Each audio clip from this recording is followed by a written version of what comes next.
आत्मविश्वास हमारे जीवन का एक बहुत महत्वपूर्ण हिस्सा है, जिससे इंसान को किसी भी लक्ष्य को हासिल करने की प्रेरणा मिलती है।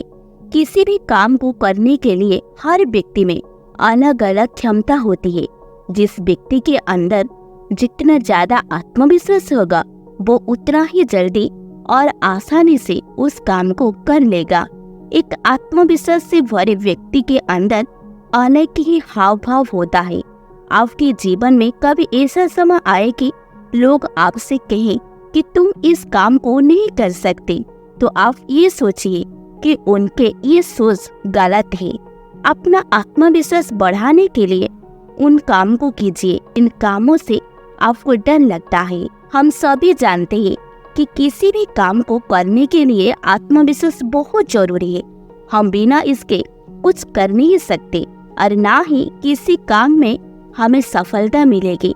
हमारी भागदौड़ भरी जिंदगी में सोचने समझने के लिए बहुत कम मौका मिलती है, इसलिए हमें फैसला लेने में जल्दबाजी नहीं करनी चाहिए।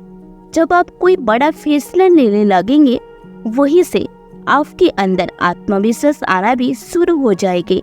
हमें हर दिन अपने लिए थोड़ा सा ही सही समय निकालना चाहिए, ताकि हम अपने बारे में कुछ सोच सके। इससे ये फायदा होगा कि हम अपने भविष्य में क्या क्या करना चाहते हैं और कितना काम हो गया है, कितना बचा है, आगे जो मौका मिलेगा उनके लिए आप तैयार है या नहीं। ये सब बातें आपके आत्मविश्वास को बढ़ाने में मदद करेगी। जब तक हम अपने बारे में नहीं सोचेंगे, तब तक हमारे अंदर आत्मविश्वास की कमी रहेगी।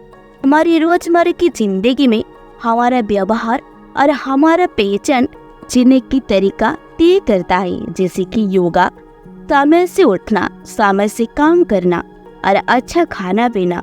ये सब हमारे दिमाग को शांत रखने में हमारी मदद करती है। अब सवाल ये है कि आत्मविश्वास जन्म के साथ ही आता है या समय के साथ आता है। तो इसका जवाब ये है कि आत्मविश्वास जन्म के साथ नहीं, बल्कि ये हमारे अनुभव से आता है। हमने अपनी जिंदगी में समय के साथ साथ जिस भी क्षेत्रों में जितना ज्यादा अनुभव हासिल किया होगा, उस क्षेत्र में हमारा आत्मविश्वास स्वाभाविक रूप से ज्यादा होगा। अब मैं आप लोगों को एक कहानी सुनाती हूँ, जिससे पता चलेगा कि आत्मविश्वास में कितना शक्ति होता है। एक समय की बात है, एक राजा थे। वो शिकार पे गए थे। जब वो शाम को अपने राजमहल आए, तो देखा कि एक बूढ़ा आदमी महल के बाहर बैठा था। ठंडी का दिन था, तो उसकी हड्डियां ठंडी से कांप रही थी। फिर भी वो ठंडी को बर्दाश्त कर रहा था। ये देख के राजा उस बूढ़े आदमी के पास गए और उससे पूछा कि आपको ठंड नहीं लग रहा है? उस आदमी ने जवाब दिया, ठंड तो लग रही है हुजूर, पर क्या करे, मेरे पास गर्म कपड़ा नहीं है, इसलिए बर्दाश्त करना पड़ रहा है। तब राजा ने उस बूढ़ा आदमी से कहा, रुको, मैं अंदर से कुछ गर्म कपड़ा भिजवाती हूँ। फिर राजा महल के अंदर गए, किसी दूसरे काम में व्यस्त हो गए और गर्म कपड़ा भिजवाने के बारे में भूल गए।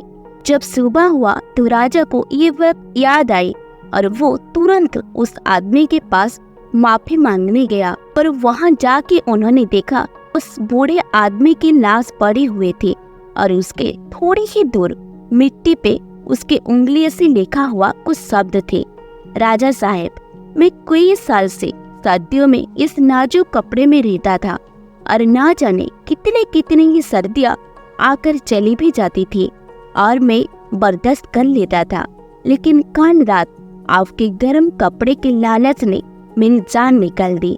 दोस्त, इस कहानी आत्मविश्वास कैसे बढ़ाए से ये सीखना चाहिए।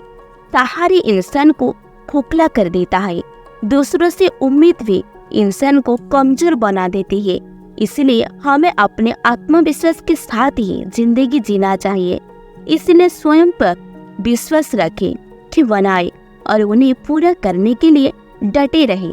जब हम अपने से कोई लक्ष्य बनाते हैं और उसे पूरा करते हैं, तो हमारा आत्मविश्वास 2 गुना बढ़ जाता है।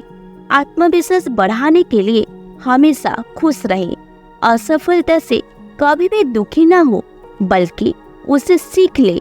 हमेशा ही सकारात्मक ही सोचे और दिन की शुरुआत किसी अच्छे काम से करे। आत्मविश्वास का सबसे बड़ा दुश्मन किसी भी कार्य को करने में असफल हो जाने का डर होता है। अगर आपको डर लग रहा है कि मैं इस कार्य को नहीं कर पाऊंगा, तो ऐसा सोचते रहने से अच्छा है उस कार्य को जरूर करें। इससे आपका डर भी चला जाएगा। हमेशा चिंता मुक्त रहे, अच्छे काम को याद करें और सोचे कि आप सब कुछ कर सकते हैं। आपके लिए नामुमकिन कुछ भी नहीं है। हमेशा आत्मनिर्भर बने और जितना हो सके अपना काम स्वयं करें। दोस्तों, हमारे द्वारा दिए गए आपके लिए आज का ये कहानी आप लोगों को कैसी लगी? आपका राय कमेंट सेक्शन में जरूर बताना। Thank you.